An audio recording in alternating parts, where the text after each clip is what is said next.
Dari Sabang sampai Merauke, gue udah ngumpulin koleksi ratusan, bahkan ribuan, bahkan puluhan ribu orang Indonesia yang pengalamannya aneh-aneh. Jadi persiapkan diri kalian dalam 10, 12, 15, atau 20 menit ke depan. Gue gak tahu nanti videonya bakal jadi berapa menit. Pokoknya persiapkan diri kalian. Halo semuanya, welcome back to Whisper Me Your Secret with Anu. Seperti yang kalian tahu, di sini gue bakal bacain pengalaman, rahasia, dan juga confession kalian yang paling aneh, paling bodoh, paling menyeramkan, paling menjijikan, atau apapun itu secara anonim. Oke, tanpa berlama-lama, kita langsung masuk ke dalam intronya. Transisi. Udah masuk belum? Bentar, kayaknya gue harus...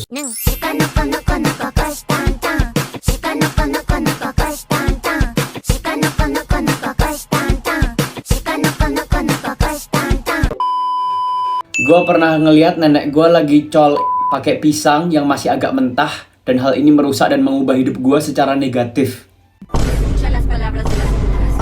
Anjing, hancur banget dah gue Nul, gue mau nangis. Dia udah hampir umur 70 dan bisa-bisa gue sial banget kebelet pipis jam 2 pagi. Tapi ya siapa juga yang col di ruang keluarga. Bangke. Ya ampun Nul, gue masih inget banget ekspresinya dia kayak gimana juga karena lampunya nyala. Fuck my life Nul, gue mau udahan hidup, sumpah.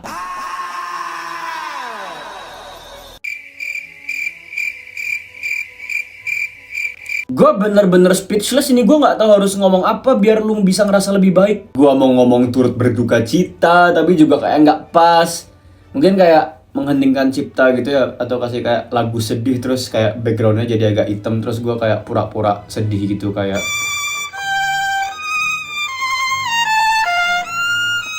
Hai Nul, di sini gue mau cerita.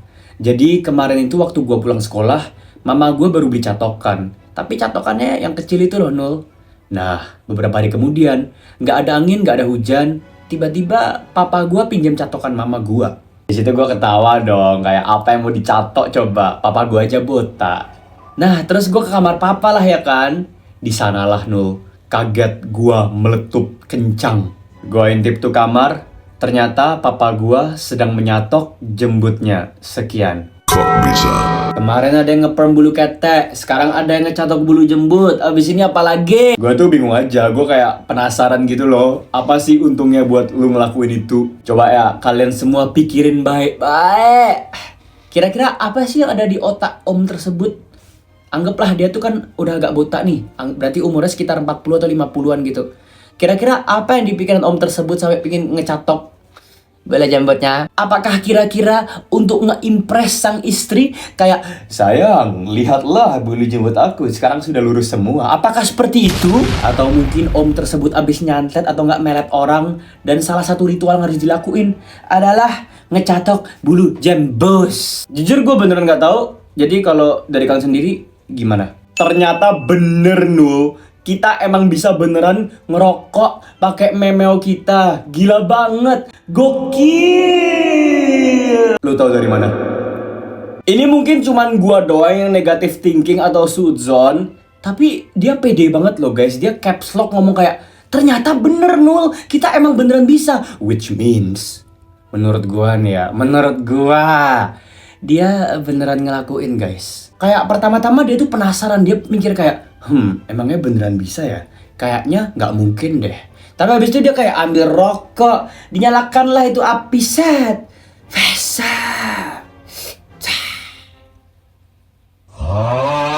Kayaknya karena keseringan baca cerita gila, gue ikutan gila deh, sorry guys. Hai Nul, jadi kan gue punya abang. Nah, dia itu cantik banget mukanya. Kulitnya putih, glowing, bersih, kayak fresh gitu aja mukanya. Tapi anehnya, gue nggak pernah ngeliat dia pakai atau beli skincare sama sekali Nul. Ya udah, di sana gue lumayan penasaran. One day gue kebangun sekitar jam 2 malaman gitu karena gue mau ke toilet, dan kamar abang gue itu di depan kamar gue. Gue lihat pintunya agak kebuka sedikit. Nah jujur gue anaknya kan kepoan Nul, kayak yang tadi gue bilang, gue penasaran. Jadi gue ngintip. Dan gue nyesel banget Nul, karena ternyata abang gue lagi col. Dan gue liat pecunya lagi dia elapin ke muka dia kayak lagi pakai skincare gitu. Tapi ya pakai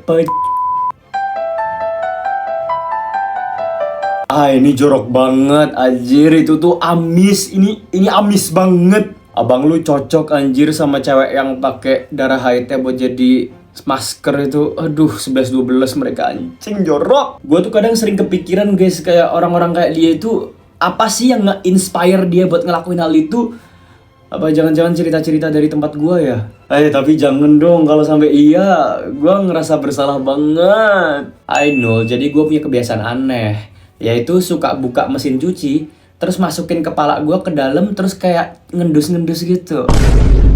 Gua itu suka banget sama bau mesin cuci, Nul. Baunya itu enak banget, kayak campuran rinso tapi lembab gitu. Ya, awal-awal gue suka bau mesin cuci, gue diem-diem gitu. Tapi suatu hari pernah ketahuan. Gila, gue malu banget. Tapi abis ketahuan itu gue tambah gak peduli. Jadi misal ketahuan lagi, peduli apa gue? Ya lu harusnya peduli sama harga diri lu, koplak. Lu udah besar loh. Lu udah cukup dewasa buat upload cerita ke tempat gua. Itu artinya ya lu udah dewasa. Orang dewasa kayak lu tuh ya harusnya belajar yang giat, atau misalnya kerja yang rajin. Malah nyium-nyium apa tadi dah, cuci-cuci cacos apalah. Bikin kesel dah orang kayak lu tuh, pengen gua gedik palanya dikit. I know, aku suka sama konten lu dan diri lu. Kayak setiap lo melet, aku selalu taruh layar HP ku ke itu aku. Dan aku masukin jari aku ke dalam itu aku biar rasanya enak, Nul. By the way, sering-sering melet ya. Gue bahkan gak penasaran maksudnya lu ngomong itu tuh apa. Gue gak peduli lu cowok atau lu cewek. Lu jorok banget ngentot. Gue gak bakal melet lagi, men. Gak akan. Gue gak bakal keluarin lidah gue lagi. Ya, sesuai judulnya, Nul. Gue gak berak selama 4 tahun terakhir.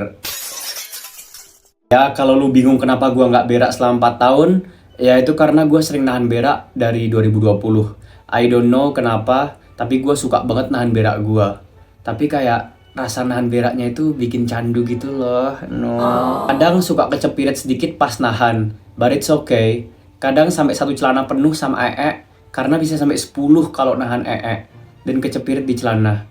By the way, lu cantik, Nul. Lu ngomong apaan sih, monyet? Demi apapun kalimat lu tuh nggak masuk akal aja. Kayak nggak ada koherennya, nggak ada relevansinya. Tiba-tiba kayak nahan 10 abis gaduh, lu gua nggak ngerti. And I wonder if you know. Sumpah, ini real, Nul. Jadi awal cerita gini, Nul. Pas sekitar gua umur 7 atau 8 tahunan lah. Mak bapak gua tuh nggak pernah malu buat di depan gua. Ya karena kejadian itu sering terjadi, jadi gue mulai penasaran sama feel-nya buat cipokan. Beberapa hari gue nyari benda-benda yang mungkin bisa dicipok, tapi gue gak nemu benda yang pas, Nul. Nah, terus pas gue mau tidur, gue perlahan menghadap ke tembok gue dan mendapatkan ide yang selama ini gue tunggu. Kalian udah bisa nebak lah kira-kira nextnya gimana. Dan jujur dari tadi gue udah merasakan kayak aura-aura menyedihkan yang muncul dari sendernya ini. Dan ya udah deh, gue cipokan sama tembok, Nul. Gue beneran jilat temboknya dan ngelakuin apa yang mak bapak gue sering lakuin.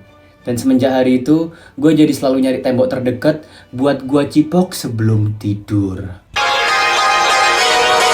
Kalau lu penasaran sama rasanya itu dingin, lembut, banyak deh.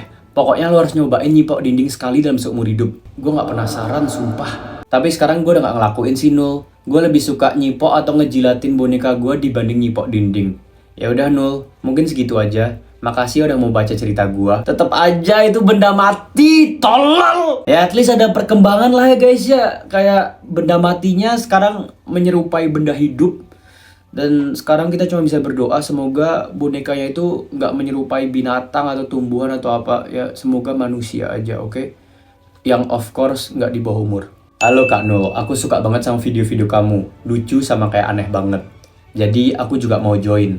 Soalnya aku nggak tahu mau cerita ini ke siapa. Aku kelas 11 sekarang dan aku masih sering diolok-olok sama orang ataupun teman-teman aku.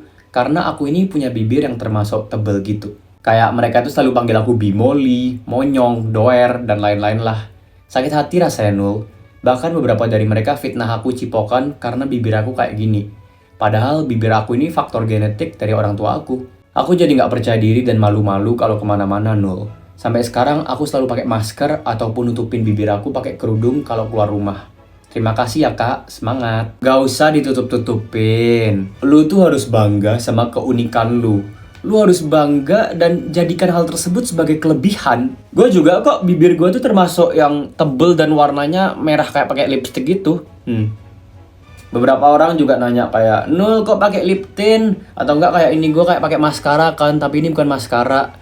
Dan mereka seolah-olah mikir kayak gue pakai make up atau gue pakai lipstick atau lip tint, tapi sebenarnya gue enggak. Awalnya gue kepikiran, itu kayak bikin gue overthinking, kayak mikir gue kok kayak gini dan sebagainya. Tapi lama-kelamaan ya biarin aja anjir. Siapa sih mereka? Mereka cuman iri aja anjing. Lo harus percaya diri aja. Kalau bisa lu pede sama hal tersebut. Itu kelebihan bukan kekurangan. Bukan cuman karena mereka ngolok-ngolok bibir lu. Itu berarti bibir lu adalah kekurangan lu. No.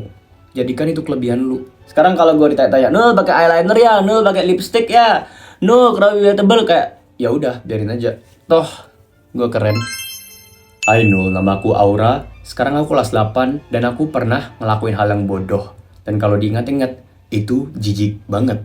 Jadi Nul, awal aku masuk kelas 7, aku punya banyak temen. Karena aku termasuk pinter dan ekstrovert. Di sekolah aku sering ngadain event dan guru aku selalu nyediain makan, yaitu nasi kuning. Aku selalu ikut event apapun di sekolah. Dan awalnya aku gak kepikiran buat ngelakuin hal aneh semacam itu sampai aku haid di sekolah. Jadi waktu event kebersihan di sekolah, aku lagi haid Nul. Dan teman-teman aku pergi buat beli minuman. Dan nasi kuning mereka udah mereka buka. Mereka nyuruh aku buat jagain dan iya aku jagain dong. Tapi awalnya tuh aku gak kepikiran sampai ada yang lewat di FYP ku tentang orang yang terobsesi dengan haid Nul. Di situ aku kepikiran buat naruh darah haid aku ke nasi kuning mereka. Jadi aku pegang itu aku dan olesin darah haid aku ke telur nasi kuning mereka satu persatu. Dan semenjak ada event gitu, waktu aku haid, aku selalu ngelakuin hal yang sama. Sampai hampir kenaikan kelas 8, ada satu event yang cuma butuh 2 perwakilan di tiap kelas. Yaitu aku dan juga temenku cewek gitu no. Dan pada saat itu, dia lagi izin ke kamar mandi. Waktu dia kamar mandi, aku olesin lah tuh darah haidnya ke seluruh bagian telur dia. Dan waktu dia balik, dia udah mau makan. Tapi dia langsung enek karena katanya telurnya bau amis. Dia manggil guru aku dan bilang kalau telurnya bau amis. Di situ guru aku mikir kalau yang buat nasi kuning ini kasih yang udah basi. Jadi guruku datengin ke warung itu dan dia marah-marah ke penjual nasi kuningnya. Aku yang ngelihat penjual nasi kuningnya dimarahin, jadi kasihan. Dan semenjak saat itu, aku nggak pernah ngelakuin hal itu lagi. Karena takut guruku nggak beli di situ lagi nanti. Oke, itu aja cerita dari aku Nul. Makasih udah mau dengerin cerita aku ya Nul. Lu tolol lagian. Lu kalau mau bodoh aja sendiri, jangan ngerugiin orang lain. Temen lu dirugiin, guru lu dirugiin, penjual nasi kuningnya juga dirugiin. Gini yang katanya pinter dan ekstrovert. Pinternya di mana? Alah, orang kayak lu tuh gua gigit pala lu ya. Selesai cerita pada hari ini teman-teman sekalian. Dan terima kasih buat kalian semua yang udah nonton sampai di detik ini. Nonton sampai habis. Dan buat kalian semua yang udah nonton sampai habis, boleh dong coba komen Tutu lucu. Karena dengan itu gue bisa tahu kira-kira siapa aja sih di antara kalian yang udah nonton sampai habis. Sekali lagi jangan lupa buat like, subscribe, nyalakan bel notifikasi, dan juga share video ini ke teman-teman kalian semua. Sekian dan sampai jumpa. Sampai bertemu di episode berikutnya. Bye bye bye bye bye bye bye bye bye bye bye bye bye.